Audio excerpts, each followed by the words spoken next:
अस्सलाम वालेकुम, मैं हूं अतर काज़मी। हुकूमत पाकिस्तान की जानिब से बाकायदा तौर पर ट्रंप साहब का जो बोर्ड ऑफ पीस बना है गजा के हवाले से, उसमें शमूलियत इख्तियार की गई। आज वज़ीर आज़म साहब ने उसके चार्टर पे दस्तखत भी कर दिए। दूसरी जानिब जो अपोजिशन है वो ये तनकीद कर रही है कि इस मामले में थोड़ी जल्दी की गई, पार्लियामेंट के अंदर बहस होनी चाहिए थी। आज के प्रोग्राम में इस हवाले से भी गुफ्तगू करेंगे और हुकूमत और अपोजिशन के दरमियान क्या हो रहा है। जो दो नोटिफिकेशन हुए अपोजिशन लीडर सेनेट के अंदर और कौमी असेंबली के अंदर, क्या वो किसी दबाव का नतीजा है, क्या किसी एहतजाज को ठंडा करने की कोशिश है? आज के प्रोग्राम में इस हवाले से भी गुफ्तगू करेंगे। कुछ दीगर मामलात भी हैं, कोशिश करेंगे कि अपने मेहमानों से उन पर भी रोशनी डलवाएं। इन सारे मामलात पे गुफ्तगू करने के लिए स्टूडियो में मुझे ज्वाइन नून लीग के रहनुमा और सेनेटर खलील ताहिर संधू साहब। सर आपका बहुत बहुत शुक्रिया। सीनियर सहाफ़ी और तजियाकार इरशाद भट्टी साहब ने भी मुझे ज्वाइन किया। सर आपका हर दिल अजीज और मशहूर, और दो चार और बता दें, किसी तारफ के मोहताज नहीं, और भी बता दें आप। वन एंड ओनली, बाद में गिला नहीं करना आपने कि जी तारफ ठीक नहीं, ये काटना भी नहीं। अब ये आधे घंटे से मुझे तैयारी करवा रहे थे कि मेरा तारफ क्या करवाना है तुमने। ठीक है, और हमें जनाब ज्वाइन कर रहे हैं रहनुमा तहरीक इंसाफ और सेनेटर ओन अब्बास बपी साहब भी। आप तीनों शख्सियात का वंस अगेन शुक्रिया। सेनेटर साहब, ये सदू साहब जो तनकीद हो रही है कि हो सकता है कि ये बड़ा अच्छा फैसला हो पाकिस्तान के लिए, लेकिन इतनी जल्दी क्यों की गई है? अपोजिशन वाले ये कह रहे हैं कि थोड़ी सी बहस करवा लेते सेनेट के अंदर, कौमी असेंबली के अंदर। बहुत शुक्रिया आपका काजमी साहब। मैं समझता हूँ पहले बहुत देर हो गई है। जितना खून बहा वहाँ पे, जितने बच्चों के अज़ा कटे गए हैं, जितनी भूख से वो मरे हैं। वो किसी ने बड़ी खूबसूरत बात की थी, बशीर बदर ने, कि उम्रें गुजर जाती है घर बनाने में, तुम ज़रा तरस नहीं खाते बस्तियाँ जलाने में। क्या कुछ नहीं वहाँ पे जुल्म हुआ? तो अगर ये जो बनी है पीस मेकिंग और पीस कीपिंग फोर्स, ये जिसको आप बोर्ड का नाम दे रहे हैं, this is very positive step कि अल्लाह करे उन बच्चों को भी, वो बेचारे सिस्कियाँ लेके, आपने देखा कभी हमारे अपने बच्चों को उनकी जगह पे लाके देखे, पानी मांग रहे हैं, रोटी मांग रहे हैं, क्या कुछ कर रहे हैं। तो मैं समझता हूँ इट्स अ राइट स्टेप, लेकिन मैं तो अब भी कहूंगा कि बिल्कुल राइट स्टेप है, बट लेट है, इसको बहुत पहले होना चाहिए। पर अगर सेनेट के अंदर इस पे बात हो जाती, आपकी कौमी असेंबली में बात हो जाती, तो उसमें क्या मजा है? ये बड़ा अच्छा आपने पर्टिनेंट क्वेश्चन किया, लेकिन ओन अब्बास मेरा भाई है, मैं कल भी उसको एक बात कर रहा था, मैं बाद में आपको वो बात बताऊंगा इसी प्रोग्राम में। लेकिन सेनेट में किससे बात करें, या कौमी असेंबली में किससे बात करें? बल्कि एक रिसेंट हम बिल लेके आए, rights for the religious minorities, जिन्होंने बाइकआउट कर दिया। हालांकि अली जफर साहब उसको हेड करे तो उन्होंने पास किया कमेटी में, जब जॉइंट सेशन हुआ तो उन्होंने बाइकआउट कर दिया। इधर भी ना किसी कमेटी में आते हैं, ना कोई बहस करते हैं। जब भी वक्त आता है बहस करने का, वॉकआउट करके चले जाते हैं। अपोजिशन ये होती है, हम भी अपोजिशन में रहे हैं, पंजाब में मैं अपोजिशन में रहा हूँ हमजा साहब के साथ, कि अपनी बात तो करें, आप कट मोशंस दें, आप तरीके इस्तेकाक लाएं, आप तवज्जो दिलाओ नोटिस लाएं, कॉल टेंशन जिसको हम कहते हैं, व्हाट्सओएवर, फिर उसमें बात करें। फिर आप कोई भी अगर बिल आ रहा है, कोई करारदाद आ रही, अगर आपकी जो अपनी आवाज़ है, बट ये सब सही फरमाते, अक्सर सुनते हैं इनको, आई एम वेरी इंप्रेस कि यार अपनी बात तो करो कम से कम। आपकी जो बात है वो सफ़े मिसल पे तो है, जिसको हम सफ़ा मिसल एज ए वकील हम कहते हैं। तो ये कुछ करते ही नहीं है, किससे बहस करेंगे वहाँ पे? बाद में उन्होंने बाइकआउट कर देना। तो आज तक कोई एक बताए स्वाय एक बात के बानी या फानी जो भी है उसको रहा करो जी, इसके अलावा कोई बात नहीं। जी भट्टी साहब, ये जो अपोजिशन की तनकीद है कि भाई इस पे हमसे भी बात कर लेते, पार्लियामेंट के अंदर बहस होनी चाहिए थी, क्या ये एक लाहासिल किस्म की तनकीद है या कोई वजन है इसमें? थोड़ा क्या शेर सिद्धू साहब ने, क्या कमाल है। उम्रें गुजर जाती हैं घर बनाने में, तुम जरा तरस नहीं खाते बस्तियां जलाने में। आज की हुकूमत को मैं ये डेडिकेट करता हूँ। उम्रें गुजर जाती हैं आइन बनाने में, तुम जरा तरस नहीं खाते आइन जलाने में। उम्रें गुजर जाती हैं पार्लियामेंट बनाने में, तुम जरा तरस नहीं खाते फॉर्म 47 लाने में। उम्रें गुजर जाती हैं वोट की इज्जत बनाने में, तुम जरा तरस नहीं खाते वोट की इज्जत लुटाने में। उम्रें गुजर जाती हैं बुनियादी हकूक बनाने में, तुम ज़रा तरस नहीं खाते मुखालफों को दीवार में चुनवाने में। कमाल शेर है, कमाल। पहली बात तो ये कि शायर कौन है वैसे जिसका? ये इरशाद भट्टी। अच्छा, तभी तो मैंने कहा कमाल शेर है। तो पहली बात तो ये है कि पूछना ये हुकूमत से, क्या अब भी इमरान खान ही यहूदी एजेंट है? सिर्फ एक भोला सा सादा सा मासूम सा सवाल है कि अब भी इमरान खान ही यहूदी एजेंट। क्यों करते हो सस्ती झूठी मुनाफकत भरी सियासत? जमीनी हकायक, आज की हकीकत यही है। छोड़ दीजिए कि पार्लियामेंट, या क्या सही कह रहे हैं, काबीना में क्या लाना था, क्या पार्लियामेंट में लाना था, कब, और अब बप्पी साहब कहेंगे लाना चाहिए था। बप्पी साहब के दौर में कौन लाता था काबीना में या पार्लियामेंट में बड़े बड़े मसले? तो वो तो छोड़ दीजिए, ना लाना था ना कभी लाया गया है। लेकिन पहला सवाल क्या अब भी इमरान खान यहूदी एजेंट है? दूसरा सवाल कि इसके अलावा आपके पास ऑप्शन क्या था? कोई ऑप्शन नहीं था। ये छोड़, बोर्ड ऑफ ट्रंप साहब का जो बोर्ड ऑफ पीस है ये ट्रंप साहब के होने तक है, जिसके तहत चेयरमैन ट्रंप साहब हैं, सदर अमेरिका का सदर नहीं, ट्रंप साहब। और ये जब तक ट्रंप साहब है, ये अक़वाम मुत्तहिदा के मुतवाज़ी उन्होंने न्यू वर्ल्ड आर्डर, ये क्योंकि इस वक्त ट्रंप वर्ल्ड है, ट्रंप लॉ है, ट्रंप की दुनिया है, ट्रंप की ताकत है। बाकी सारे यूरोप, नेटो, चीन, रूस, ये इखलाकियात, असूल, मंतक सब खब्बी दिखा के सज्जी मारते हैं, दिमाग की दही बना देते हैं ट्रंप साहब। तो एक तो ये है कि ये ग्राउंड रियलिटीज़ यही थी कि आपको शामिल होना था। अब फिर दूसरा ये है कि पूरी आपकी मुस्लिम उम्मा सो कॉल्ड वो भी शामिल हो गई, फिर भी शामिल होना। तीसरा ये कि अगर आप ना होते तो क्या तीर मार लेते, कोई बोर्ड ऑफ पीस ने टूट जाना था। होना यह था कि जब आपके मुल्क बदतरीन मुआशी बहरान से गुजर रहा हो, जब आप सियासी अदम इस्तेकाम भी हो, जब दो मुल्कों से आप हालते जंग में हो, जब आप अमेरिका की नाराज़गी मोल नहीं ले सकते, और जब अमेरिका आपसे खुश है, और जब पूरी दुनिया उधर जा रही है जोक दर जोक, तो आपको भी यही करना था और आपने यही किया। एक अच्छा फैसला है, बर वक्त फैसला है, और ये फैसला अगर इमरान खान होते वो भी यही करते, शहबाज शरीफ वो भी ये करते, और अगर मौलाना फजल रहमान जिन्होंने आज बड़ी मुखालफत की है, विकीलीक्स के मुताबिक अमेरिका से कहा था साढ़े वाल तक सजना, तो मौलाना फजल रहमान अगर होते तो वो भी यही फैसला करते, और उस वक्त कुछ उसमें से बरकतें निकालते कि देखो हमने वहां जा रहे हैं जहां हमारी जरूरत है। ठीक है। ओन अब्बास बप्पी साहब, जो बात की इरशाद भट्टी साहब ने कि इस वक्त एक रियलिटी है, अगर आप देखें जो यूरोपियन लीडर हैं उनको ट्रंप किस तरह तनकीद का निशाना बना रहे हैं, क्या इस वक्त कोई ऐसा माहौल है कि हम ट्रंप को इनकार कर सकते हैं? तो ये तो एक पाकिस्तान ने शामिल होना ही था, दीगर मुसलमान ममालिक भी शामिल हो रहे हैं, तो ऑपोजिशन फिर इस पे और आपकी जमात इस पे तनकीद क्यों कर रही है? आप लोगों ने तो बाकायदा तौर पे इसको रिजेक्ट किया और एक पूरा एलामिया जारी किया है। देखें कासिम साहब, एक बात तो मैं आपको, मैं तकरीबन अपने दोनों कुलीग से ना, दोनों भाइयों से एक हिसाब से एग्री ही करता हूं कि इसमें से कोई वे आउट नहीं था। ये मैं मतलब very pragmatic situation, all the opposition, कि इसमें से कोई और रास्ता निकल सकता है वो नहीं है। जिसने रास्ता निकालने की कोशिश की है, प्रेसिडेंट मैक्रोन ने, जब प्रेसिडेंट ट्रंप वहां पर रवाना और उसने फौरन मैसेज दिया, तो एक जर्नलिस्ट ने आगे पूछा कि मैक्रोन कह रहे हैं कि जी फ्रांस इसका हिस्सा नहीं बनेगा। उसने कहा अच्छा वो तो वैसे कुछ ऐसे में जाने वाला है, मैं वैसे उस पर अपना टैरिफ ही लगाने वाला हूँ, और जो भी। और फिर उसने जो ट्वीट्स थे, उसके जो मैसेजेस है, वो फौरी तौर पर ना पूरे पाकिस्तान, पूरी दुनिया में स्क्रीनशॉट वो वायरल कर दिए। तो जितना वो प्रोवोकेटिव किस्म का है या जितना विंडिक्टिव नेचर उन साहब की है पड़ी, आई डाउटेड कि हमारी तो पसली कोई नहीं, तो we could have afford to say no. तो इशू जिस बात के ऊपर तनकीद कर रहे हैं कि क्या यही बात जो मैं आपकी बात की, क्या अगर हमारे दौर में ऐसे हुआ था तो मौलाना फजल रहमान पहले 6 महीने में, हम अभी हुकूमत अगस्त में बनी है, मार्च में मौलाना साहब कश्मीर हाईवे पे हमें यहूदी एजेंट बना के आ चुके थे। तो ये बात हमसे किसी ने पूछी थी, अल्टीमेटली करना वही था जो इन्होंने किया। व्हाट आर इशू वाज, क्या आपने सोचा है कि आगे वे फॉरवर्ड क्या होगा? व्हाट इफ कि अगर आप इस बोर्ड में जाके बैठेंगे और पहले आपको कहें जी इस तरह के इंटरनेशनल स्टेबलाइजेशन फोर्स बनी है, आप इस फोर्स का हिस्सा बने और हमास की डीवेपनाइजेशन शुरू कर दें, डीमिलिटराइजेशन कर रहे हैं, क्या उम्मत मुस्लिमा या पाकिस्तान के जो मुसलमान हैं वो इसको एक्सेप्ट करेंगे कि आप जाके हमास से हथियार ले लें और फलस्तीनी को जो बेसिक राइट है उससे उनको उठा के परे कर दें? अगर आप करते हैं तो यहां पे आपके लिए प्रॉशन होगा, अगर आप नहीं करते, जो ट्रंप आपके साथ कर रहे हैं वो आपकी सोच है।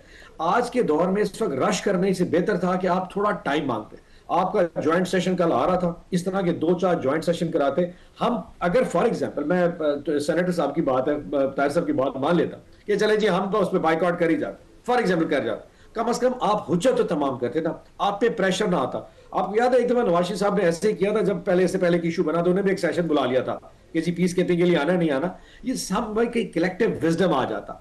Having said that, आगे जो इश्यूज है वो इससे ज्यादा टेक्निकल है। अभी तो वो बहुत कुछ होना है कि वहां जो पैलेस्टीनियन अथॉरिटी बनने जा रही है, जो कि वहां पे इंपोज की जा रही है, वो फलस्तीनियों की चूज करता नहीं है, वो तो इंपोज होगी। तो क्या आप हर उस हिस्से का पार्ट बनेंगे जो वहां पे उन फलस्तीनियों के हकूक के खिलाफ बनेगा?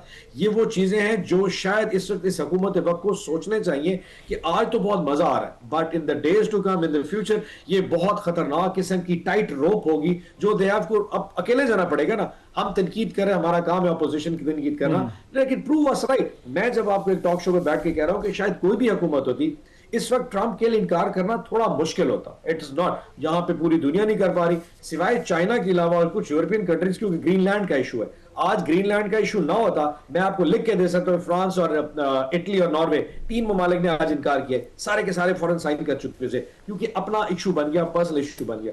सो मेरे ख्याल में दिस इज हाई टाइम, अभी भी थोड़ा ले लें, आपने साइन कर दिया है, कम बैक, इसके ऊपर एक स्पेशल सेशन बनवा लें, लेट अस स्पीक, आप हमारी तकरीरें कराएं, दुनिया की तकरीरें कराएं, फिर आप जाके ट्रंप को बता दें, देखिए जी इमरान खान की पार्टी तो आपकी मुखालफत कर रही है, go and tell him, at least उससे कम से कम आग की प्रोजेक्शन होगी। यू कैन टेल कि यहां पे पब्लिक प्रेशर है पड़ा, मुसलमान पाकिस्तान की आवाम इस चीज को इतना ज्यादा प्रेज नहीं कर रहे, हम आपको एक दरमियान में बफर स्पेस क्रिएट कर देते हैं, एटलीस्ट यू वुड हैव, अभी तो आपके पास कोई बफर स्पेस नहीं है। What will you tell them कि जी पाकिस्तान में तो पूछता नहीं है, वहां तो इमरान खान 2.5-3 साल से जेल में पड़ा, बल्कि 4 महीने से उनकी बहनों को नहीं मिले दे रहे, सॉलिडरी कंफर्म आपको नहीं बोल रहा, इस पे कौन बोलेगा? ये जो फ्रेम ऑफ माइंड है ना, उससे हुकूमत को बाहर निकलना पड़ेगा। आप सोलो फ्लाइट में इससे ज्यादा जाएंगे, ट्रस्ट में, ये पाकिस्तान के लिए और इस रियासत के लिए बहुत ज्यादा मुश्किलात खड़ी कर सकता है सर। ठीक ठीक है। अच्छा, जिससे पहले कि मैं भाई से माजरत के साथ 2020 शहबाज शरीफ साहब का ट्वीट, सदर ट्रंप का मशरिक़ वुस्ता अमन मंसूबा। शहबाज शरीफ साहब कहते हैं सदर ट्रंप का मशरिक़ वुस्ता अमन मंसूबा दरअसल फ़लस्तीनी सरजमीन पर इसराइल के कब्जे, यरूशलेम बैतुल मुक़द्दस के इल्हाक और गैर कानूनी इसराइली बस्तियों को जायज़ करार देता है। ये गैर मुनसफाना, जानबदाराना और जाबराना अमन मंसूबा है जिसे फ़लस्तीनी अवाम ने दुरुस्त तौर पर मुस्तरद करते हुए टुकड़ों में फाड़ दिया है।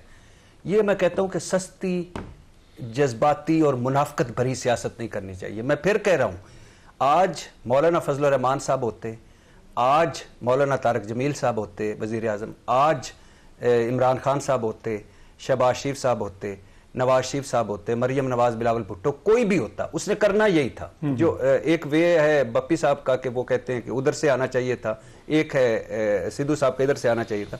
लेकिन मैं इन सारे सियासतदानों से कहता हूं, खुदा के लिए जो कुछ आप कहते हैं वो आपको गले में पड़ता है, तो बातें वो किया करें जो आप पूरी कर सकें, और वो बातें ना किया करें जो बाद में आप अपनी बातें मिटाते जाते हैं। अच्छा संधू साहब, जो बप्पी साहब ने भी कहा कि 4 महीने हो गए खान साहब की मुलाकात भी नहीं करवाई जा रही, उस पर भी जरा कमेंट कीजिएगा कि इस सियासी माहौल के अंदर जहां पे इंटरनेशनली भी बहुत सारे चैलेंजेस हैं, मुल्क के अंदर भी चैलेंजेस हैं, तो माहौल बेहतर करने की जरूरत है। ऐसे वक्त में आप लोगों ने मुलाकातें भी रोकी हुई हैं। काज़मी साहब, बसाद एहतराम और विद अटमोस्ट रिस्पेक्ट, मैं बप्पी साहब को बताना चाहता हूँ कि बहुत चंद दिन पहले, एक हफ्ता पहले, अपना वज़ीर ख़ारजा जो है साग डार साहब, उन्होंने एक प्रेस कॉन्फ्रेंस की थी। उसमें बताया था, जब यही बात हो रही थी कि हम किसी ऐसे अमल का हिस्सा नहीं बनेंगे जो हमास के अगेंस्ट हो या किसी और ऐसे मुल्क को तस्लीम करने के मुतरादिफ हो जो गासिब हो, लिहाजा इस बात में तो बिल्कुल ये फिक्र छोड़ दे, ऐसी कोई बात नहीं है। दूसरी बात उनकी मैं सेकंड करूंगा कि अगर आप भी आते हैं तो कोई जॉइंट सेशन करके इसके बारे में एतमाद भी ले जाए, इसमें कोई शक नहीं है, कोई मजायका नहीं है। नंबर आगे तीसरी बात, आपने मुलाकात की बात की, हमने कब इनको मना किया मुलाकात करने को, लेकिन जो जजमेंट आई है 3 जजेस की, उसमें भी उन्होंने लिखा कि अगर आप जो प्रिजन रूल्स है 265 और 541 और 257, अगर आप उसकी वायलेशन नहीं करेंगे, आप उस हाते में कम अज कम एटलीस्ट बाहर आकर आप जो मर्जी करें, वहां पे सियासत नहीं करेंगे। लेकिन आप मुझसे सोर्स नहीं पूछेंगे। मैं भट्टी साहब से, मेरे भाई हैं, मैं बहुत एहतराम करता हूं, उनसे भी रिक्वेस्ट करूंगा। 26 मिनट 33 सेकंड मुलाकात हुई है, उसमें बुशरा बीबी मौजूद थी, उनकी बहन की उनके साथ, और अंदर बात क्या हुई कि बाहर जाके आप कहेंगे कि हम मुज़ाकरात कुछ लोग जाते हैं, लेकिन आपने यही करना है कि मैं मनसूबा बनाऊंगा चीफ ऑफ आर्मी स्टाफ। कौन सा गुनाह कर दिया जनरल आसिम मनीर ने? क्या एक पहलगाम का वाकया जो उसको अनवेल कर दिया? क्या ये अपने से 8 गुना बड़े मुल्क को शिकस्त दे दी है? आप अगर ये बात किया तो आप बरतानिया में अपने ट्वीट से बाद में आप उसको डिलीट करते हैं कि हम इसके खिलाफ करेंगे, हम इसको बम से उड़ा देंगे। क्या किसी मुल्क के अवाम भी फौजी अपनी फौज को इस तरह से कहते हैं? आपकी लाइकिंग डिसलाइकिंग हो सकती है, but at least you should use the words. आपके पास you must have the cogent evidence का आप इंटरनेशनल लेवल पे ऐसी बातें कर रहे हैं। तो ये है बात असल में मुलाकात में कोई तरह, मैं जाती तौर पे उनके पैगाम पे अगर वो अपना लहजा, अपनी बात तब्दील कर दें तो मुलाकातें खुल जाएंगी। बिल्कुल होनी चाहिए, उनके वकला की भी मुलाकात होनी चाहिए, लॉ कहता है, बिल्कुल होनी चाहिए। मैं तो इस बात का हामी हूं, और ये मेरी पर्सनल जाती तौर पे मैं कह रहा हूं। मैं बिल्कुल किसी, आपको पता है मेरा फैब्रिक ये नहीं है कि मैं सच्ची बात नहीं करूं, लेकिन एटलीस्ट जो ज़ाब्ता जो अगर डोगर साहब या दूसरे 2 जजेस ने किया, 3 जजेस थे, अरबाब ताहिर थे, तीसरे एक और थे अनामुल अमन खास साहब, उन्होंने मुलाकात की इजाजत दी है इनको, लेकिन there are some reasons. Prison rules जो है 1984 के जो पहले के छपे हुए हैं, मैंने भी उनको उस पर एक एज ए वकील है, मैंने भी एक बुक उस पर लिखी हुई है कि एटलीस्ट वो जो डिसेंसी या व्हाट्सएवर वहां पे उतने ही एरिया से बच जाए, 12 के जो मर्जी करें। बाकी 8 मई जो उन्होंने जो कह रहे हैं 8 फरवरी जो उनका दिल, अब एक तरफ से धमकियां दे रहे हैं, बल्कि एक ही लोग दोनों बातें। वैसे सेनेटर साहब आप खुद जो है ना अपनी क़यादत के आपने बड़े मुकदमे लड़े और सारे साफी आपको देखते थे एक अदालत से दूसरी अदालत, और उस वक्त सिस्टम आपको जैसे ट्रीट कर रहा था वो भी सबके सामने है। आपको लगता है कि अभी जो अपोजिशन में इनको फेयर ट्रायल मिल रहा है, इनके साथ सही मुनासिब सलूक हो रहा है? अभी मैं, अगर आप सच्ची और सच्ची बात सुनना चाहते हैं तो अभी तो एक मुकदमा खुला 9 मई वाला, जो साजिश हुई थी वहां पे, ये जो चक्री है वहां पे 6 लोग मौजूद थे, वहां पे एक बंदा अप्रूवर बनेगा इनके खिलाफ, और अभी मुकदमा वो चलेगा। असल में वो मुकदमा है बेसिकली। मैं पिछलों का पूछ रहा था, आपने मैं आगे की बात मैंने आपको बता दी है, और मैं बिल्कुल ओपनली आपको ये बात कह रहा हूँ, इसको नोट कर लीजिएगा, क्योंकि उस साजिश का हर एक को पता चल गया है, और जो अप्रूवर है वो ही मेन इस वक्त अंदर भी है, जेल में भी है। मैं इमरान खान साहब की बात नहीं कर रहा, he was in the meeting, but जो अप्रूवर बनेगा वो और आदमी है, तो जिससे ये सारे फैसजाब होते हैं। मतलब आपके कहने का मतलब है कि मसाइल में इजाफा होगा? बिल्कुल 100%। अगर इन्होंने ये चीजें अब भी कल राणा सनाउल्लाह खान साहब ने बात की वहां पे, और लीडर ऑफ द अपोजिशन जो सेनेट में बने हैं अलामा नासिर साहब, बहुत अच्छा इंसान है, मैं उनकी बहुत ज्यादा इज्जत करता हूं, तो उन्होंने भी जो बात की कि अगर इस तरीके से पीसफुली अगर हम मसाइल को हल कर सकते हैं तो ये हल होने चाहिए, डायलॉग ही वाहद हल है। और आखिरी बात जो मैं आपको, इससे पहले कि आप मोहतरम भट्टी साहब की तरफ जाए, मैंने औरंगाबाद साहब से कल एक बात कही थी, हम बैठे थे तो मैं भी अचानक आ गया लॉजेस में, तो ये सारे बैठे थे, तो किसी आदमी की ना शादी थी बहन की, तो अपने बहनोई को कह रहे कि लिया तो इन्होंने चला, पर इन्हें रहना को नहीं होगा अंदर। अभी आप 2 माह के बाद देखिए कि अचक ज़ई साहब के साथ भी इनकी लड़ाई होगी, मेरी पेशेंट को ही लिख लें, और नासिर रिजवी साहब के साथ जो है हमारे अलामा नासिर साहब, उनके साथ भी इस तरह से बात करेंगे। एक छोटी सी ब्रेक लेते हैं जी, ब्रेक से वापस आएंगे तो यही गुफ्तगू के सिलसिले को आगे बढ़ाएंगे।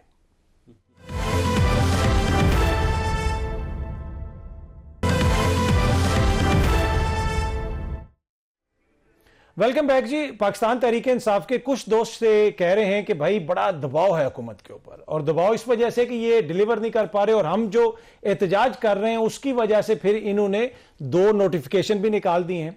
लेकिन अगर आप ओवरऑल सिचुएशन देखें तो हुकूमत का एक मसला यह भी है कि जो वादे करके ये आए थे, जैसे मईशत की बेहतरी की बातें की जाती हैं, क्या जमीन पे भी वैसे ही हकायक हैं? चेयरमैन एप्टमा कामरान शाहिद साहब इस हवाले से क्या कह रहे हैं, सॉरी कामरान अरशद साहब, उन्होंने इस हवाले से एक बयान दिया, उन्होंने क्या कहा जरा सुनिएगा जी। आपने सुना, ये all Pakistan textile mills association है जो उसके सदर हैं, वो ये बता रहे हैं कि कितनी मिलें बंद हो चुकी हैं, कैसे एक्सपोर्ट्स में कमी आ रही है, लेकिन दूसरी जानिब हुकूमत मसलसल ये कह रही है कि भाई मैशत बेहतर हो रही है। भट्टी साहब, ये जो दबाव है हुकूमत के ऊपर, क्या ये तहरीक इंसाफ के एहतजाज का दबाव है, या ये इस किस्म के जो मौशी हालात हैं इसका दबाव है? आप कैसे देखते हैं इसे? एक बड़ा मुझे अच्छा लगा स्क्रीन पे आज देखते हुए कि ट्रंप साहब और शहबाज शरीफ साहब साथ साथ बैठे थे, वो जो साइन हो रहे थे बोर्ड ऑफ पीस, उसमें शहबाज शरीफ साहब ने ट्रंप साहब को करीब किया, कान में बात की और सामने इशारा किया, सामने हमारे फील्ड मार्शल साहब बैठे हुए थे, और फिर ट्रंप साहब ने थम्स अप किया। तो मुझे एज ए पाकिस्तानी खुशी हुई कि वरना तो हमारे वो जो एक मुझे याद है जरदारी साहब का पहला दौरे सदारत, वो जो मशक़ वुस्ता का वो जो नुमाइंदा था ना, वो उसके पीछे हाथ बांध के हमारा सदर इस तरह खड़ा हुआ था। और रेमंड डेविस याद है कि अपोजिशन, हुकूमत, उस वक्त की एस्टेब्लिशमेंट सारी अदालत में बैठी हुई थी कि रेमंड डेविस को रवाना करना है, और बाकी सारा। जहां तक इस बात का तल्लुक है, देखें जी इसमें कोई शक नहीं कि इमरान खान इस वक्त पाकिस्तान के मकबूल तरीन सियासतदान है। पाकिस्तान तहरीक इंसाफ इस वक्त सबसे बड़ी जमात है और मकबूल तरीन जमात है। 3 साल में जो कुछ उनके साथ हुआ है वो भी सामने है, और इमरान खान साहब की रिहाई और बाकी सारा वो कई मरतबा मैं और आप बात कर चुके हैं कि कोई बैरूनी दबाव पड़े वो पड़ नहीं रहा, कोई अंदरूनी दबाव, लाखों लोग निकलें वो निकल नहीं रहे, अदालतें रिलीफ दें वो दे नहीं रही, इमरान खान एक कदम पीछे हटें वो हट नहीं रहे, इस्टेब्लिशमेंट की पॉलिसी ज़ीरो टॉलरेंस की चेंज हो नहीं रही। तो वो तो है। हुकूमत पे जो सबसे बड़ा दबाव है वो हुकूमती governance, performance, mismanagement, bad management का है।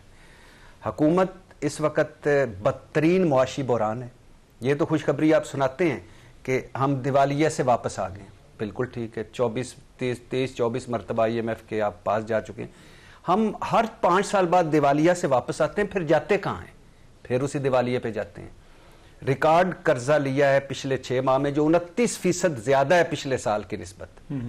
यूएनडीपी कह रही है $17.25 अरब जो आप तबका अशराफिया को सहूलतें मराद देते हैं उसको खत्म करें। IMF रिपोर्ट कह रही है कि 6.5 जो GDP का है वो आपकी करप्शन के नजर हो जाता है, चोरी डकैती, इलीट कैप्चर है, करप्शन हर सतह पर है, तरक्की का गला घुंटा हुआ है।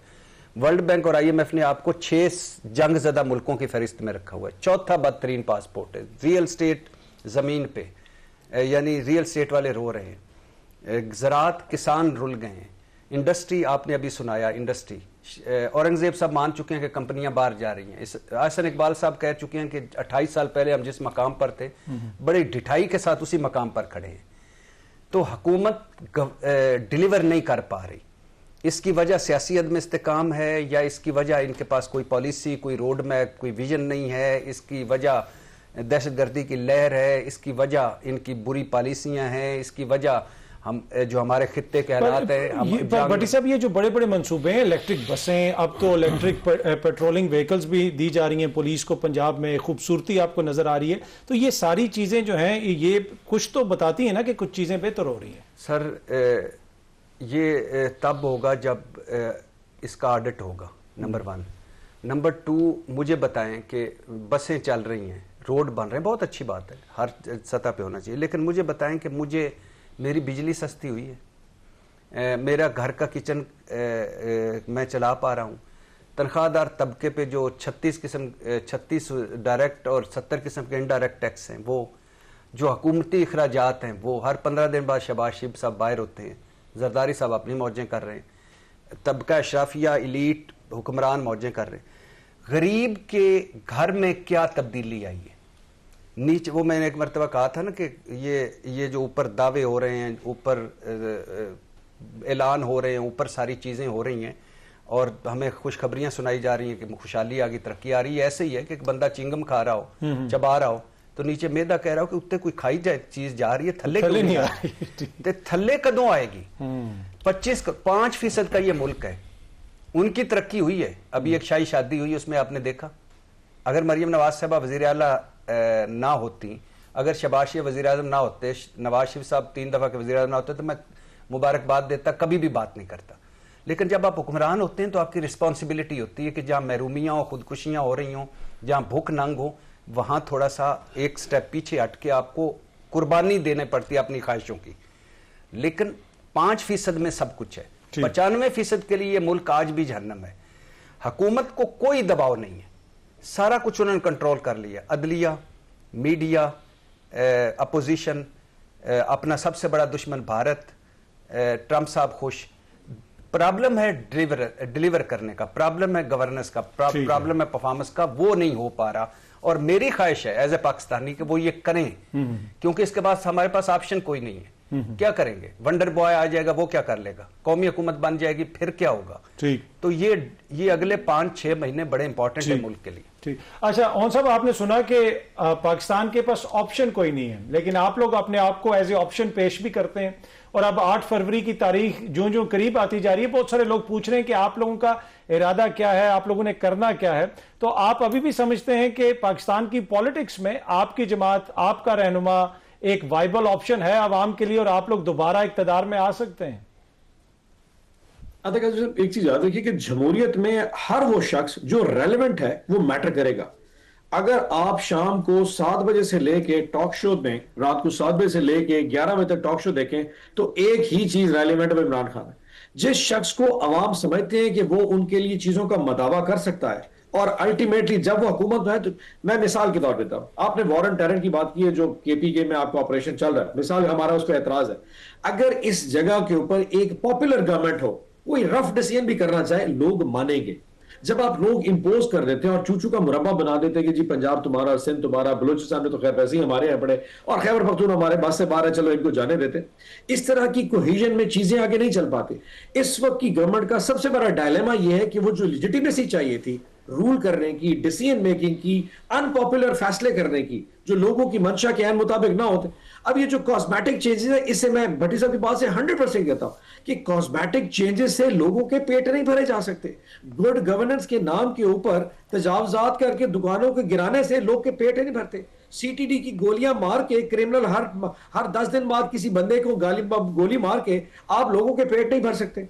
आप अगर ये जो आपने साफ सुथरा पंजाब चलाया हुआ है, ये सफाई सुथराई के नाम पे आप लोगों के पेट नहीं भर सकते। पेट कैसे भरे जा सकते थे? जब आपका किसान खुशहाल होता। अगर आपने आज एक हफ्ता पहले मेरी स्पीच सुनी, मैंने मार्च 2025 में कहा था कि गवर्नमेंट ऑफ पंजाब इस वक्त गंदम नहीं ले रही, और उस वक्त की जो गंदम 2000 रुपए मन में किसान बेच गया था, 2000 रुपए मन बेच गया था, और इन्होंने उस वक्त खुद भी गंदम परचेज नहीं की, और साथ अलाउ कर दिया कि फ्लोर मिलों के अलावा जो परचेज करना चाहता है वो बैंकों से पैसा लेके रख ले। और बहुत से ऐसे मंजूर नजर अफराद हैं, मैं सेनेटर जाहिद सिंधु से माजरत के साथ कहूंगा, जो कि इनकी हुक्मरान जमात के रिश्तेदार बैठे, उन्होंने लाखों टन गंदम स्टॉक कर ली। आज गंदम पंजाब में 5000 रुपया मन पे नहीं मिल रही, और खैबर पख्तूनख्वा और बलूचिस्तान में तो वैसे उन्होंने पाबंदी लगा के जा नहीं सकती।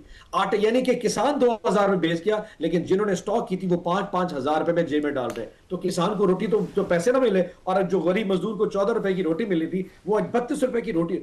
तो अगर अवाम राजी नहीं है तो कुछ नहीं हो सकता। मैं ये नहीं कहता कि हम हर चीज का हल है, मैं इस तरह की मतलब मैं प्रैग्मेटिक अप्रोच करी। मेरा पॉइंट ये था कि अगर आप एक वायबल वो लीडर जो वाकई जिसको अवाम चाहते हमें ठहरा देते, हम कम से कम अनपॉपुलर फैसला करते अवाम के।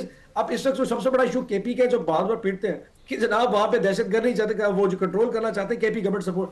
भाई आप जब तक उस गवर्नमेंट को ऑन बोर्ड नहीं करेंगे, आप 4 करोड़ अवाम की मंशा के हिसाब से नहीं चलेंगे, लोग आपके साथ नहीं चलेंगे। मौलाना फजल रहमान ने ऑपरेशन की मुखालफत की, एमएल वली ने मुखालफत की, फैसल करीम कुड्डी साहब से पूछ लें क्योंकि वो खैबर पख्तूनख्वा पार्टी के उन्होंने मुखालफत की। जो ग्राउंड पे होता है वो बताता।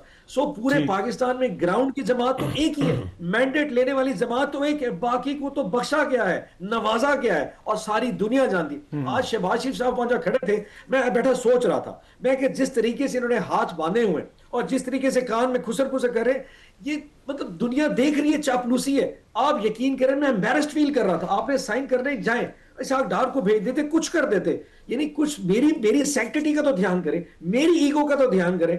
आपने जाके दामे दर्रे सुखने लंबे पड़ के जनाब हुक्म करो कहां बैठना है, this is not the way to do things. कोई सर्टनली कोई लाइन ड्रॉ करे। और मैं फिर कहता हूं अगर ये आपने ऑपोजिशन लीडर का नोटिफिकेशन किया, जबरदस्त, मैं डाउट ही नहीं करता कि जी कोई प्रेशर नहीं, चले देर आए दुरुस्त आए, चीजों को आगे चलाए। इमरान खान साहब की मुलाकात के हवाले से मैंने बार किसी को नहीं मिलने देते, लीडर ऑफ ऑपोजिशन को मुलाकात करा दे, कोई मैसेज आएगा, कोई बात होगी, कहते जी खान साहब ऐसे मैसेज भेजे, हम मुलाकात पे पाबंदी लगाते थे। चले जी बुशरा बीबी के बच्चों की मुलाकात नहीं हो रही, 4 महीने हो गए बुशरा बीबी की बेटियां अपनी वालदा से नहीं मिल पा रही। कौन से मैसेज वो लेके आती थी? 4 महीने हो गए वुकला खान साहब से नहीं मिल पा रहे, तो वो जो केस को तबाला दिया जा रहा है, ये एक जो विंडेक्टिव नैरेटिव बिल्ड किया जा रहा है ना इमरान खान के खिलाफ, that shows it is not the messages that comes out, it is the fear कि जो इनके दिल में है कि ये 26 नवंबर को बंदे निकाल लेगा, ये 8 फरवरी को जनाब एजिटेशन करेगा। इस खौफ से बाहर निकले, हम भी पाकिस्तानी नहीं, हमारा। मैं तो एक ब्रेक ले लूं, बपी साहब ब्रेक लेते हैं जी, एक छोटी सी ब्रेक से वापस आएंगे, यहीं से गुफ्तगू के सिलसिले को आगे बढ़ाएंगे।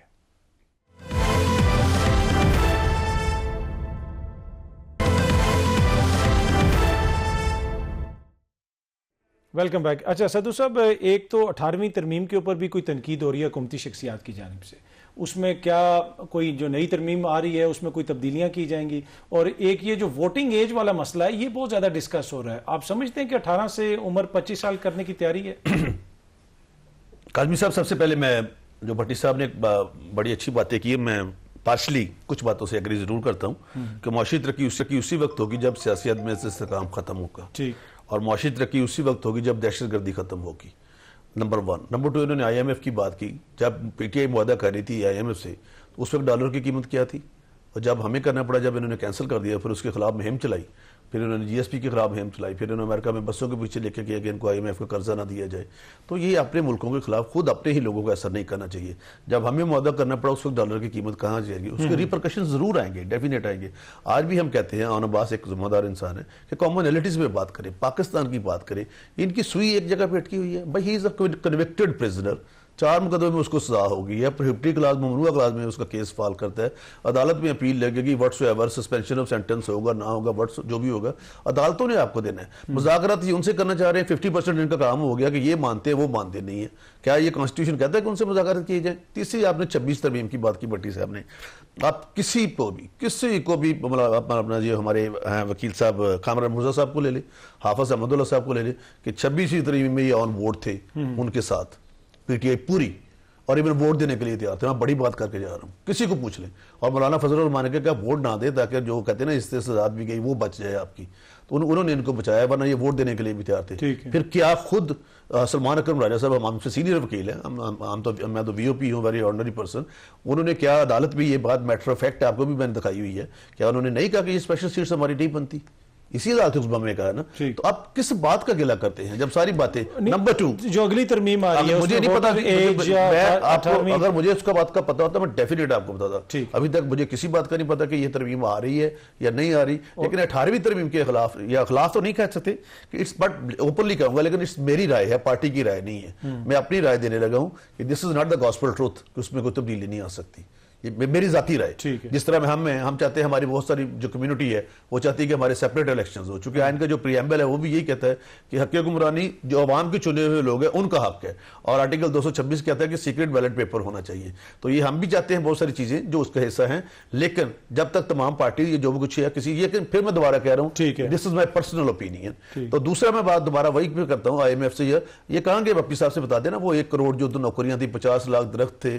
और एक बाबा, मैं एक आखिरी बात करने लगा, एक बाबा ये लालपुर गए, इमरान खान साहब, तो पनाहगाह में चले गए, बाबे को कहते बाबा जी कैसी गुजर रही है, उन्होंने कहा पुत्र तेरी वजह ना घर बेच की थे पनाहगाह चोना पे, ये इन्होंने हाल कर दिया था मुल्क का। 2017 में 2 रुपए की रोटी नहीं थी, क्या जरूरत थी खुशहाली के पैगंबर को, साकिब निसार को, किसी दा साकिब निसार ना बिछड़े, उसको घर भेजने की, क्या कुछ काम था? ये सारा किया दरा इनका है, इनका भी है, जिसका भी है, लेकिन सब आज भी मैं कहता हूँ, I will second and support to the verdict of the Rizvi साहब, जो हमारे जो सरदार नसर, क्या नाम उनका, opposition leader, opposition Allama Raja Nasarbaz और राना सनाउल्लाह की, आज भी कॉमनैलिटीज पे बात करनी चाहिए, पाकिस्तानियत की बात करें, फिर ये हाल निकल रहा है। वरना अगर लड़ते रहेंगे रोजाना, भट्टी साहब को 5-6 टेलीविजन पे जाते हैं, अपने मतलब ख्यालात उज़्मा से नवाजते हैं, इन्होंने भी काफी मसला खड़ा किया, ये इन्होंने कह दिया जी मीडिया को कंट्रोल कर, ख्यालात उज़्मा से नवाजते हैं, नहीं आपसे कंट्रोल हो रहे हैं, नहीं हमारे लिए तवज्जो दिलाओ भट्टी साहब। मैं तो भट्टी साहब ये जो मसला कर रहे हैं कि अब बात हो रही है कि 18 से 25 साल उम्र कर दी जाएगी, तो वैसे आप तो अगले साल क्वालिफाई कर जाएंगे, फिर भी 26 साल के हो जाएंगे, लेकिन आपको लगता है कि इससे कोई फर्क पड़ेगा? एक ये क्यों नहीं तरमीम करते? आज एक शर्मनाक तरमीम और भी हुई, वो जो असासे छुपाने वाले के अरकान पार्लियामेंट के असासे खुफिया रखे जाएंगे। आप अंदाजा करें, ये कहते हैं कि हम आवाम को जवाब दें, ये कहते हैं हम जमहूरियत पसंद है, ये कहते हैं कि ये ताकत का सरचश्मा आवाम है, ये कहते हैं रूल ऑफ लॉ है। यानी इतनी शर्मनाक किस्म की कोई, वैसे तो 26वीं 27वीं पीका एक्ट, इलेक्शन एक्ट में पहली तरमीम, नैब तरमीम, जो भी तरमीमें आज तक इस हुकूमत की हुई हैं, सिद्धू साहब अगर उसमें से कोई बरकतें आवाम के लिए निकाल दें तो इनमें टैलेंट है, मेरे भाई हैं, ये निकाल सकते हैं, लेकिन कोई एक भी तरमीम आवाम के लिए हुई हो तो बताएं, स्पेसिफिक फोकस करके अपने मफा या खुद को फायदा देने के लिए या सियासी मुखालिफ को दीवार में चुनवाने के लिए तरमीम है। ऐसा कभी होता है किसी मुहज़्ज़ब मुआशरे में कि जाओ जी आज के बाद हमारे पास क्या कुछ है हम बताएंगे नहीं? ये मरियम नवाज साहब जो मेरे बैरून मुल्क के अंदरूनी मुल्क की जायदाद नहीं, फिर पौने अरब की जायदाद, अब तो वो भी हम नहीं कर सकेंगे। अब तो पता ही नहीं चल सकेगा कि किसके पास कितने तोहफे आए तोशा खाना से, वैसे तो पूरा मुल्क ही इनके लिए तोशा खाना है। तो अब आप मुझे बताएं कभी ऐसा हुआ है? और ये इनके गले पड़ेगा, ये ज़हन में रखिएगा, जो कुछ भी इमरान खान साहब ने किया था वो सूद समेत भुगत रहे हैं, और जो कुछ ये कर रहे हैं ये सूद समेत भुगतेंगे, ये इनके गले पड़ेगा। दूसरी बात ये है कि मेरा ख्याल है कि एक तरमीम कर लें कि वोट कंसीडर वही होगा जो मुस्लिम लीग, पीपल्स पार्टी और मौलाना साहब को पड़ेगा। ये ज्यादा कर लें अच्छे, क्योंकि ये 25 करेंगे तो फिर भी इमरान खान जीतेगा, 50 करेंगे तो फिर भी इमरान खान जीतेगा, 60 करेंगे तो फिर भी इमरान खान जीतेगा। इनके वो मैं एक मुस्लिम लीगी को सुन रहा था, मैंने पूछा कि आप हार गए, उसने कहा मेरे अपने घर वालों ने मुझे वोट नहीं दिया। तो इनके अपने घरों में वोटिंग करवा लें 18 और 25 सालों की, यकीन करें घरों में हार जाएं। अच्छा, मैं जरा बप्पी साहब को भी इसमें शामिल करता हूं। बप्पी साहब इस पे जरा ऐड कीजिएगा और ये भी कंक्लूड कीजिएगा कि आपको लगता है कि इस साल कुछ बेहतरी आएगी ये सियासी माहौल के अंदर? अच्छा, कैसे पहले तो मैं मतलब बड़ी सी वाली बात है कि 18-25 करने से फर्क कोई नहीं लगना। वो बात वही है कि 50 करें 60 करें, यहाँ पे हर बच्चा बच्चा जो है ना वो इमरान खान का मोहब्बत में है पड़ा। ये इससे फर्क कोई नहीं पड़ने लगी। ये छोटी मोटी हरकतें बिल्कुल डजंट मेक एनी डिफरेंस। जहां तक आपने 18वीं तरमीम का कहा या 26वीं तरमीम 27, ये हमेशा 26वीं 27वीं तरमीम से पहले देखें। आपको याद होगा भुट्टो, अब अपना भुट्टो जरदारी साहब मौलाना साहब के पास तशरीफ लेके गए थे कि जनाब हमें 26वीं तरमीम पे क्या करना है क्या नहीं, और जब वो लब्बैक करने का वक्त है तो सब ने आए की आवाज निकाल के ऐसे लब्बैक किया कि कमाल कर दी, और 27वीं तरमीम पास हो। सो अगर 28वीं तरमीम आ भी रही है और कहीं पे आपको इन दिनों में कंफ्यूजन नजर आ रहा है, वो सिर्फ एक ड्रामा चल रहा है। हकीकत में कोई आपस में शुरू एंड पे बार्गेन होगा कि चले जी सूबे मत बनाओ, एनएफसी अवार्ड में कट लगाने लगा लो। तो ये सारा जो ड्रामा किया जा रहा है कि जी 18वीं तरमीम में बहुत बड़ा एतराज है, कोई ड्रामा नहीं। ख्वाजा आसिफ की स्टेटमेंट और नवीद करमल साहब का उस पर रिएक्शन, ये प्योरली एक फिक्टिशियस ड्रामा है पाकिस्तान की अवाम को पागल बनाने का। 28वीं तरमीम में सब कुछ होगा, एनएफसी भी कट ले जाएगा, सूबे नहीं बनने दें क्योंकि पीपल्स पार्टी की वहां पे मौत हो सकती है इस मसले के ऊपर। कमिंग फॉरवर्ड, क्या आप समझते हैं अच्छाई की उम्मीद? काज़मी साहब यकीन करें, इस मुल्क से बढ़ के कुछ भी नहीं है। मैं फिर वही कहता हूं, आपने ऑपोजिशन लीडर बनाए, चीजों को आगे चले। खान साहब की मुलाकात कराएं, उनको उनकी लीडर्स ऑपोजिशन की उनसे मुलाकात कराएं, वापस आके कोई माहौल को बेहतरी की तरफ लेके जाए। ये जो माइटी सोच है ना, ये जो ट्रंप सोच है कि मैं कोई मुझे डिफाई नहीं कर सकता, ये पाकिस्तान में नहीं चल सकती। ये जो लोग जिनको रूलिंग अथॉरिटी के तौर पे यहां पाकिस्तान में नाफिज कर दिया गया है अपने मफादात के तहत, ये पर्पस सर्व नहीं कर पाएंगे। आप लाख कोशिशें कर लें, जब तक पाकिस्तान में हकीकी तौर पे एक जमहूरियत नहीं आती, जमहूरियत पसंद लोग नहीं आते, चीजें नहीं चल पाएंगी। मैं फिर वही कहता हूं, आप हमें छोड़ दें। सिद्धू साहब ने कहा ना कि अदालत, कौन सी अदालत? 17 जनवरी 2025 को हमारा केस हुआ था अलकादिर का, आज इस वक्त 22 जनवरी 2026 हो गया है। एक साल में इस्लामाबाद हाई कोर्ट में मजाल है उन्होंने हमारी अपील सुनी है। कौन सी अदालतों का जाके दरवाजा खटखटाएं? बहनें जो मिलने जाती है। बपी साहब रियली सॉरी, वक्त की थोड़ी सी कमी है, मुझे यहाँ पे एक ब्रेक लेनी पड़ेगी जी। ब्रेक ले वापस आएंगे तो गुफ्तगू के सिलसिले को आगे बढ़ाते हैं।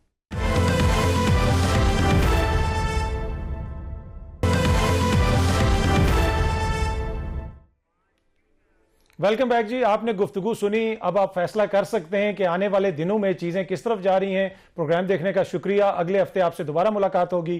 Thank you very much.